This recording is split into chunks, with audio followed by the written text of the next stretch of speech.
Hoje, muitas empresas elas estão utilizando plataformas de gerenciamento de recrutamento e seleção, que são os ATS. A gente vai deixar a sigla aqui tudo direitinho para você entender o que significa essa sigla, que é em inglês. E o que são os ATS? Para simplificar, é a GUP, tá? Para simplificar, são plataformas como a GUP. O que são essas plataformas? Nós, recrutadores, colocamos ali qual a vaga que a gente está buscando e essas plataformas divulgam em redes como, por exemplo, do LinkedIn.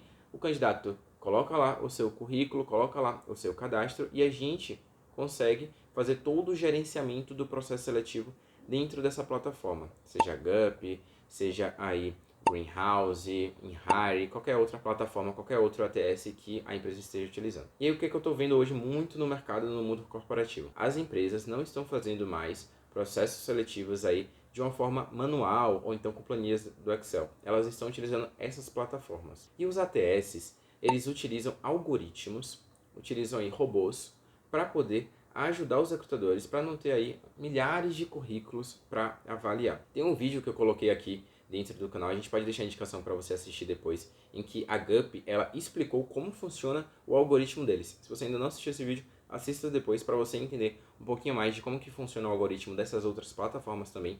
Entendendo um pouco como funciona da GUP, você vai começar a entender também de outras plataformas, porque o funcionamento é basicamente o mesmo, tá? Então, assiste esse vídeo ali depois. Mas é isso, as empresas elas estão utilizando essas plataformas, esses algoritmos, esses robôs, para poder facilitar na triagem de currículo, porque hoje o que está acontecendo? Quando a gente abre uma vaga, normalmente várias pessoas se candidatam para a mesma vaga. Não sei se quando você se candidata para uma vaga, principalmente no LinkedIn, não sei se você já viu, que tem lá mais de 1.000 pessoas que candidataram para essa vaga, mais de 100.000 pessoas que candidataram para essa vaga. Acontece, isso acontece mesmo, de verdade. E obviamente é impossível uma pessoa, um ser humano, avaliar 1.000 currículos aí no prazo de uma semana. É muito difícil de que isso aconteça. E as empresas elas não têm times enormes aí de recrutamento, tem times cada vez menores, são menos recrutadores para gerenciar várias vagas. E não é só uma vaga não, são várias vagas que um recrutador acaba aí trabalhando ao mesmo tempo. Então é impossível. É impossível o recrutador olhar todos os seus currículos que são cadastrados na plataforma. E aí essas plataformas, elas utilizam algoritmos, robôs, para ajudar na triagem desses currículos e colocar os currículos que fazem mais sentido no topo e os currículos que fazem menos sentido no final da lista. Então os recrutadores normalmente eles não vão lá para o final da lista para ver os candidatos aí que foram triados. Então, normalmente os recrutadores eles ficam ali só no topo da lista para ver os perfis que a própria plataforma já indicou que são os perfis mais adequados para aquela posição. E aí, como é que funciona o algoritmo que eu falo no outro vídeo, você pode se aprofundar um pouco mais no outro vídeo também. O algoritmo, ele não consegue entender alguns caracteres especiais, ele não consegue entender uma foto sua, não consegue entender várias coisas que normalmente os currículos do Canva têm, que não fazem tanto sentido para esse filtro do robô. Então a gente tem que pensar como um robô. O que o robô vai avaliar ali? Ele vai avaliar palavras, ele vai avaliar ali palavras-chave.